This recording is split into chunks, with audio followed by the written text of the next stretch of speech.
Welcome to the Art Studio Insights podcast, where we demystify the creative process and exchange ideas with career-minded artists. We are your hosts, Adriana Amay and Jackie Sanders. We're two emerging artists sharing forward the advice and business lessons we have learned along our journey. So if you're not already, please go ahead and subscribe. This will help other creatives like you find our podcast, and you will be notified when we drop a new episode every week. On today's episode, I am super excited for this topic because we're going to be talking about the importance of documenting your journey. And this can include pictures, videos, keeping sketches from some of your studies, basically all of those things that just document your creative process and creative progression as your work develops and as your art career grows. So there's so many reasons why this is important to do. So we hope this conversation may inspire fellow artists to look at documenting their journey in a new way and maybe inspire you to take some steps that your future self will be very thankful that you took. Absolutely. And what we're going to do is we're actually going to start in reverse. So we're going to begin with, why would you go document this journey from the perspective of you're no longer walking this beautiful earth? So long after you're gone, what's the importance of documenting it, for purposes of your legacy that you're leaving behind. So we're going to dig in with that first, and then we'll move on to, in this day and age kind of situation. So first things first. So one of the reasons that, you would document your journey is to be able to show your progress or evolution over time. So think of Picasso and how he has the blue period, or you can even think of Van Gogh and like the different sunflowers and things that he was going through.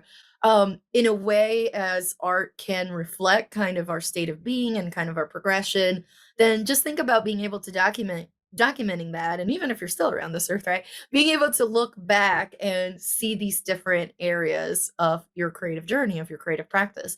Also, along those same lines, think, fast forward into the future, maybe one of the big museums is like creating a retrospective exhibition of your work. Well, it's going to be a heck of a lot easier for them to put it together if they have information about like your inspiration sources, if they have images of your work, your sketches, your notes. So like they can create the story or recreate the story of what you were trying to communicate through the work or where you were in time if you were documenting that throughout your journey. And I feel like that's like the perfect way to look at it, especially when thinking of like some of these old masters that have series retrospectives in these big museums now. That's not an uncommon thing and something that's easy to identify. And it's so cool being able to see maybe a field of flowers that's a painting, and then the actual what the field looks like. It's obviously more modern time, but imagine if there was a photograph that was taken at the time that that painting was done, being able to show the side by side, what was the artist's interpretation. And I think that's the one thing now, being artists in an age of technology, we have that at our fingertips. And so both from the exhibition retrospective, having all those elements documented along the way, but also as a perk to your collectors too, thinking of whoever's going to buy your painting next month or 10 years from now or 40 years from now or 100 years from now. Imagine if they had a video of different marks that you were making in the actual creative process, or source photos, or all these different ways of documenting your journey. That would be such a cool added asset for a collector, and really a perk of building that relationship with your future audience, which is so cool. Yeah. And then there's also the side of, whether you do this for money or not, right? Legacy, you're not around, money's not, that's not going to help you at this point. But think of it instead as making the world a better place, which I know sounds cliche, or leaving it better than the way you found it, kind of, that's what my mother would always say anyways. But your artwork, let's say it provides respite, delight, and joy to viewers, right? You want people to experience that for a long time. Or perhaps your artwork is communicating messages of social justice or activism.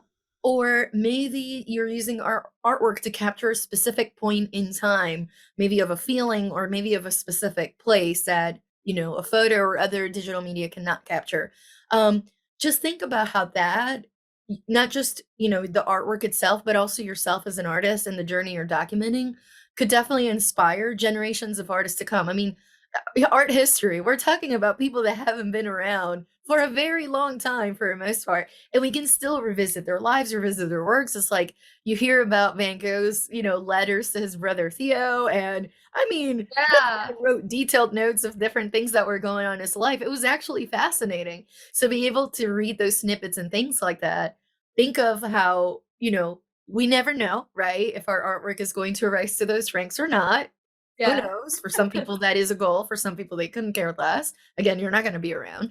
But you could think of it as like, wouldn't it be nice? Could I take the steps necessary to make sure that it's in alignment? If this is something that I think would be really, really amazing and awesome, to happen after I'm gone, why not take the steps now? Don't try to do this like when you're 95 years old and you can't remember where you left the notes on that painting from 50 years ago. Maybe just do it Right. now, get it over with, and have it somewhere that can be retrieved later.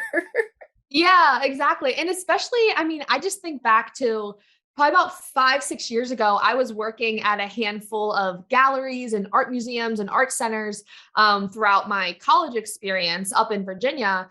And that was probably my favorite part of working at these institutions was one, like going into the archives and seeing these photographs of artists like painting in progress or sketches of their studies. And even to this day in museums, that's probably my favorite part of most exhibitions is seeing like the artist's sketchbook, like we talked about in previous episode, being able to see this little study that they may have not even thought twice about when they were doing it, then turned out to be this hallmark front of a solo exhibition star piece.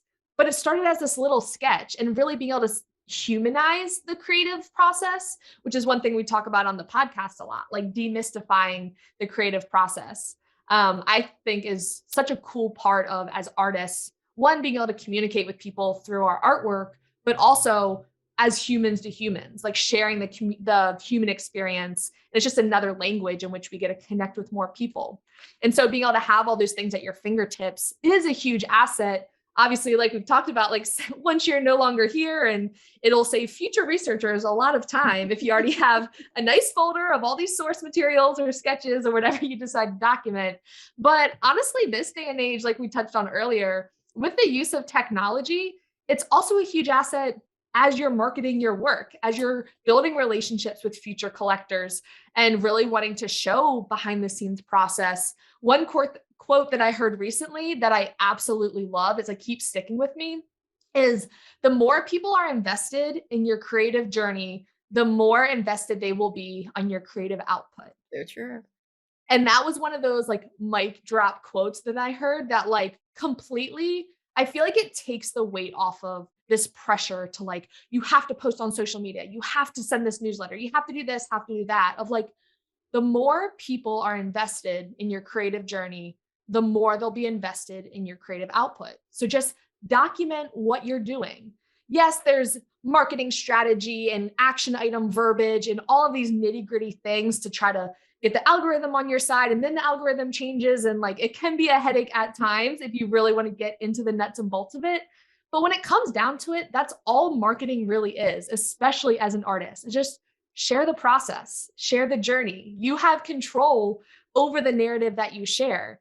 And so, even if you're working from your kitchen table, sharing that process, what does that look like? And then, when you have a solo exhibition of your artwork, people will be like, oh my goodness, look how far you've come since you were doing these sketches in a 30-minute time block because you were juggling a million other things in your life.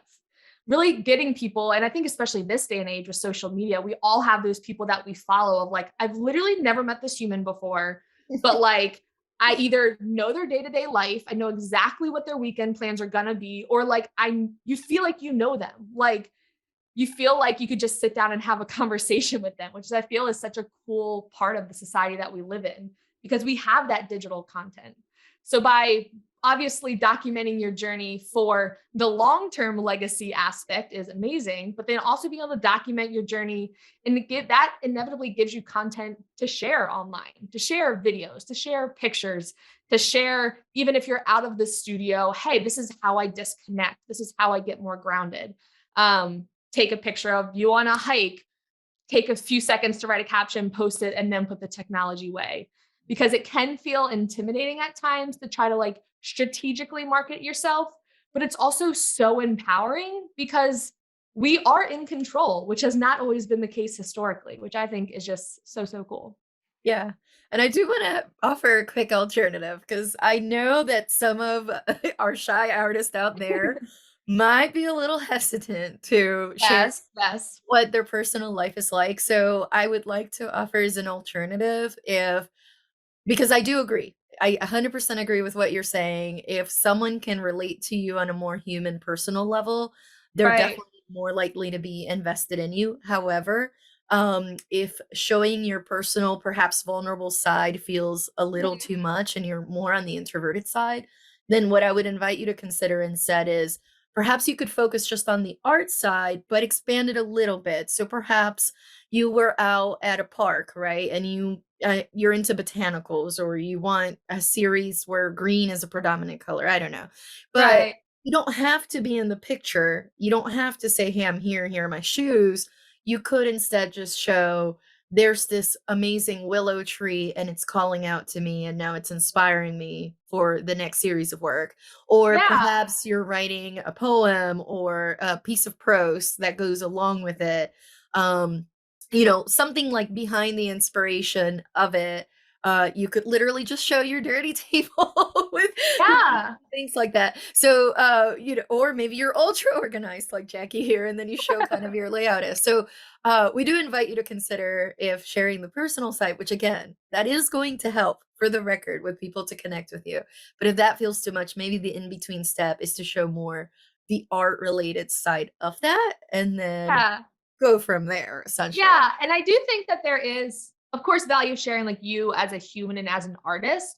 However, you are 100% right because with the control over the narrative, you also get to determine what is 100% off limits. Yep. Like for some people, even putting themselves physically in photos is a huge step, which maybe you might start by just like putting your hands like you're holding a brush and doing an aerial shot of a work in progress. Mhm. And yeah, you really do get a control in making sure that you aren't ever putting anything out there from a marketing perspective. It's kind of like a side tangent of like, which is one thing we talk about in our level up artist community so much is like market yourself in a way that feels right to you. Because frankly, like, yes, you want to get a little bit out of your comfort zone sometimes. And if you have a certain goal or if that's a way you want to challenge yourself, then yes, finding a team of people and a tribe of people that will support you as you grow.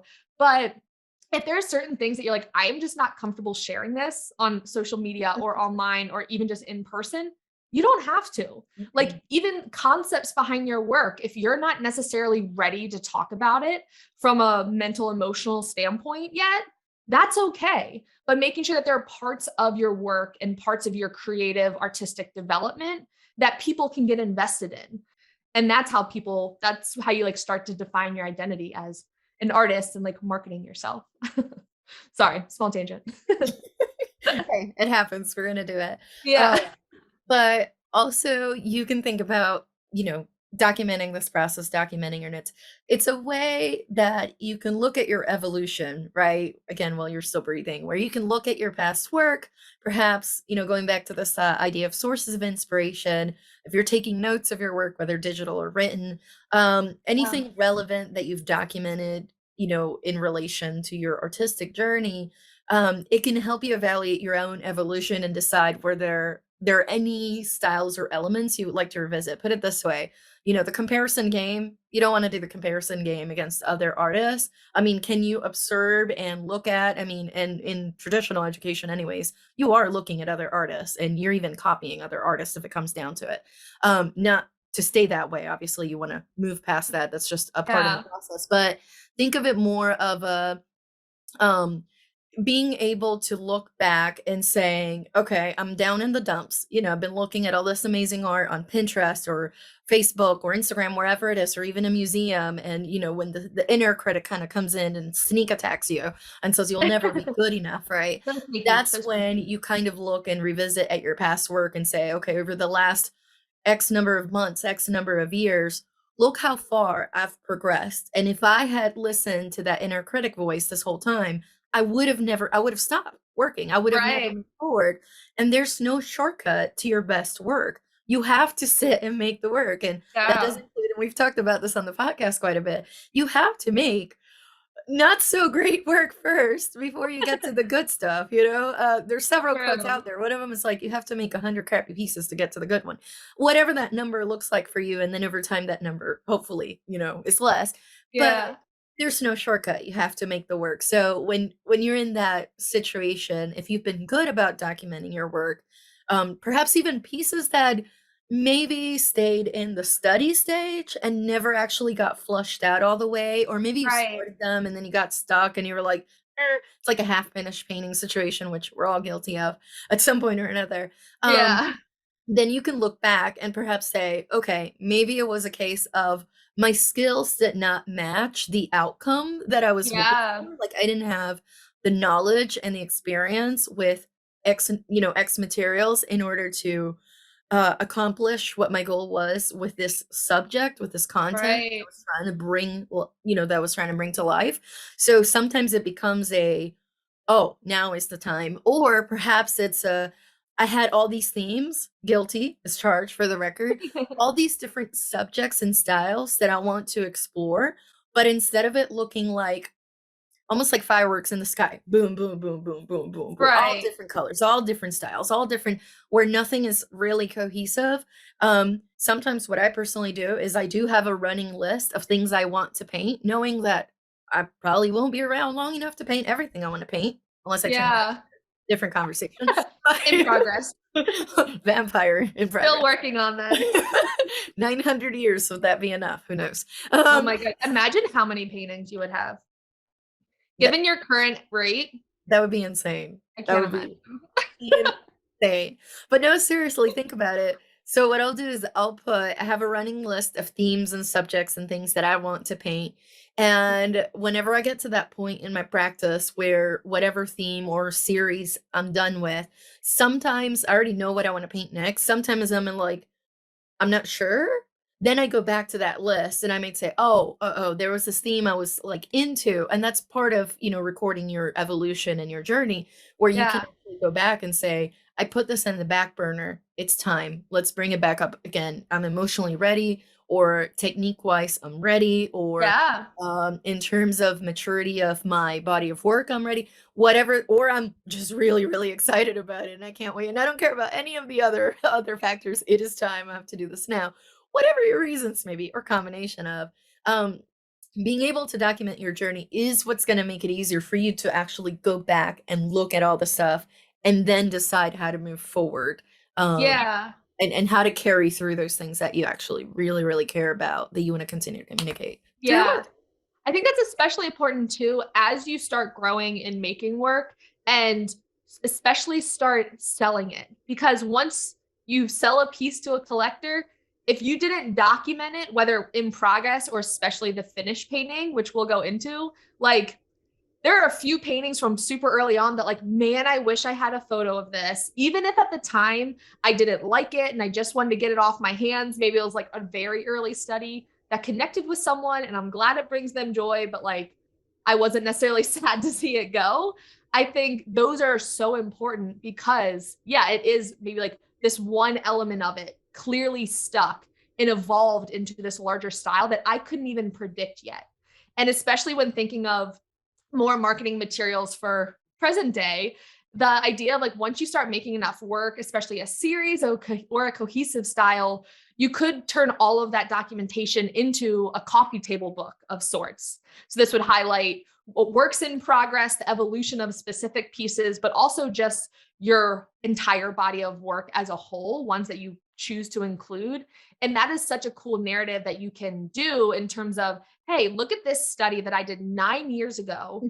Then 6 years after that, totally not thinking about this study, this was a final painting I produced. And you can like almost after the fact put those ties together. It's one of those like the what was it? The line of a journey can only be seen when you look backwards. Like you can see how The all these trajectory. pieces Yeah. Oh, even though I didn't feel connected to this at the time, clearly there was something trying to get out. It may have taken 5, 6 years, but you can see glimpses of it early on, which is so cool to have that documentation. And you never wish that you documented something less, unless you're like fighting Google photo storage, in which case there's more storage. That's a technology question. But no one wishes that they took less pictures or less videos. Okay, so with all these benefits of documenting your process, you may be thinking, okay, what does that actually look like from a logistical, practical sense? So, Adriana, when we talk about documenting your journey in your creative process, what does that look like? Well, for me, my brain automatically goes to photos. Yeah. So taking photos of finished paintings, taking photos of in progress work, photos of your studio, messy and presentable, and photos of you working, preferably looking candid. I think those are Yeah. the best ones.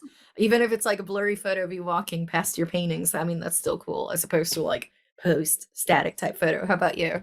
Yeah, I definitely love all of the photos, especially using the timer on your phone can be so helpful if you have an iPhone, and I'm sure Android has it too, of just doing like a 5 or 10 second timer, taking a bunch of pictures. But videos, I absolutely love. I think, Mhm. especially from a digital marketing space, that is taking up traction a lot. But even for my own benefit of watching, like you've talked about, you can see how you make certain marks if you want to recreate that, or even just showing a time lapse of a painting in progress, showing detail shots, or even zoomed out, showing your whole studio and how you move around the studio while you're making a work. And one thing that I have actually thought about doing and have started doing for 2022 is creating small studio vlogs every couple of weeks. And so I'm not really sure what that's going to evolve into, but you can almost think of it as what some people will share on like Instagram stories, in terms of not sharing the entire part of your day. You don't have to show exactly like, this is me walking out the door. This is me taking a sip of this. Like, you can if you want to, for sure. People share crazy stuff on the internet, but really sharing, okay, like, what are my thoughts during the creative process, showing time lapse videos, and especially thinking about collectors that may not be on social media, seeing Instagram stories every week. How can I document that in a way that becomes an asset that shows every 2 week progression or every month progression as a body of work progresses, and really documenting that process from there, I think is super, super cool. Because especially from, as we've talked about with like sketches and things, I know Adriana, you have the most immaculate sketchbooks in the world, which we've talked about all the time. So I think that alone shows so much of your evolution as an artist too. So I don't know about immaculate. Some of them definitely have paint smudges here and there, but I would say I do try to have a variety of sketchbooks for my practice, and in as it relates to the subject of documenting your work and giving you actionable tips. Loose sheets, you can keep them safe in folders, binders, archival boxes. Keeping them all thrown in a drawer is probably not the best unless they're organized in there. Yeah. You can take photos of your work either as you created or once a sketchbook is finished, again, talking about sketchbooks and studies specifically. But either way, highly, highly recommend you keep a digital record if possible for easy retrieval later. Even if it's all it is, this is the month and this is the year, you can go into, farther on down the road and get a little more organized. But at least definitely make sure those sketchbooks and whatnot, and loose sheets, loose studies, you're keeping them safe because they can get destroyed pretty Yeah. quickly. Definitely. And they're always good to have for your own documentation. But of course, as marketing yourself as a business and as an artist, you do also want to share that with your future and past collectors. And so great places to do that are on your website, in a blog, in a newsletter, social media, YouTube, making an art book if you would like, all things that we talk about a lot on this podcast. But of course, with all of this documentation, especially the digital, inevitably storage will become an issue. Yeah, and real quick, I will address part of the technology question real quick Oh because it's yeah, the technology definitely queen. relevant to what we're going to dig into. Speaking of clouds and drives and things like that, and for some folks, this may look like, do I put this in USB sticks or CDs back in the day, or Or gosh, slides. yeah, Remember old slides you yeah, had to the old print? school printed slides. Look, Yes. all I have to say about this at least as it relates to digital technology itself, the one biggest hint I can give you is, um, try to curate as best as you can what you save. We, or a lot of us, guilty again, we are very good about taking 16 different photos of the Yeah. same piece of work from different angles until we find the one we like. And it all syncs to the cloud, depending how your, phone and devices are set up. That all takes storage. So Yeah. essentially, after you're done, or maybe soon after you're done, and we'll dig into some more of that, towards the end. But whenever you're kind of reviewing what you have in there, and yep, think of deleting. I know it sounds scary, but think of deleting whatever pictures did not really make the cut. So you took 16, okay, maybe keep three tops. Especially if you're taking video, delete the ones you're not gonna use. If you're re-editing, cutting, whatever, you kept the original, now there's a time lapse, et cetera, and you have, like, these 30, 60-minute videos as well, again, guilty. Go back, and after you've made your edited, sped up versions that you want to use in social media, and you can still use in the future if you need to, go back and delete the old stuff. All that takes a gigantic amount of storage. Now, if you're already at that limit, and you're going, "Ha, too late now. I have 34,000 photos to go through and no time." Then the only other suggestion I can give you, and it's not going to break the bank, it's not cheap, but it doesn't break the bank either, is get yourself an external hard drive. Really, really, really easy to do. You plug it into your computer. Some of them you can even plug in your phones or transfer, etc. There's gazillion different ways to do this, but essentially get yourself a physical, preferably solid state, so less moving pieces in there, piece of technology. So we're talking about $100, honestly, won't break the bank. Plug it in and then take all those different photos and things like that. And honestly, around that time, it's usually a great time if you haven't yet to start deleting stuff that honestly you're like, oh, I remember that when I take 16 pictures of that paintbrush in a cup. Like, Yeah, delete all the definitely. extras, then transfer, keep it in a drive. They don't take up a lot of physical space, so that's your other option. Yeah, and one thing that I do, which I don't take that many of like the same type of picture or video or whatever, but one thing that I started doing about 2 years ago that has been so helpful is creating a monthly studio archive. So this is something similar to the process you mentioned, Adriana, but it's easier to do it kind of periodically, either the end of every month or once a quarter, having it in my calendar of, hey, update your image and documentation archive. So that's when I'll go through and yes, if I have 20 pages at a specific event, okay, if I were to write about this in a blog, if I were to post about this as a throwback on social media, what would be the 4 or 5 pictures that I would want to highlight? They're ones maybe I've already shared them on social media. Maybe they're already like edited and cropped, and these are like the best handful from the larger batch. Those are the ones that I basically make folders for, like, let's say 2021, and I have a January folder, a February folder, a March folder, and basically any type of image or video or content that I produce that my future self may want to refer to, or as I grow, if I end up hiring an assistant that they would need access to, then I put it in that folder, especially thinking about if you ever did want to like offload and hire someone on to do your social media or marketing or website updates.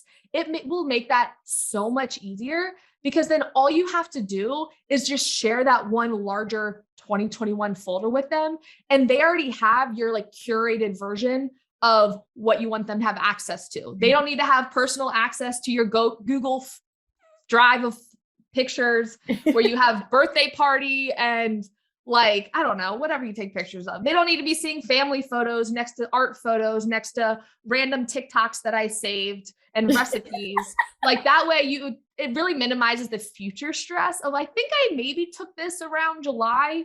Turns out it was in April and you're like looking in the wrong spot. It makes it so easy because everything's already curated. It's like the best of the best. And that becomes content that you can easily grab for, oh, Mhm. I just need a vague studio picture of me working for this newsletter.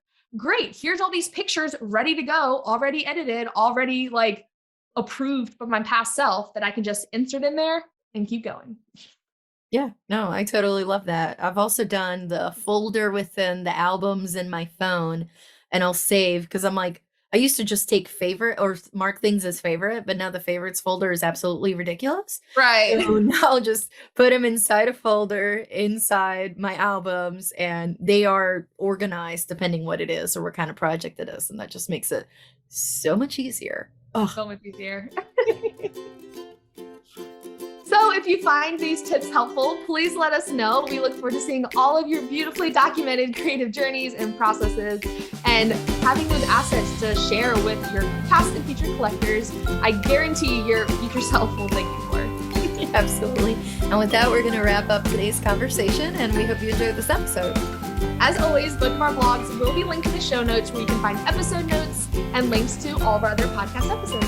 If you want to stay connected with us on social, if you want to stay connected with us in between episodes and share what you have learned, especially if you want to share with us some of these documented, parts of your process, let us know. You can find us on social media at Metamate Art across all platforms.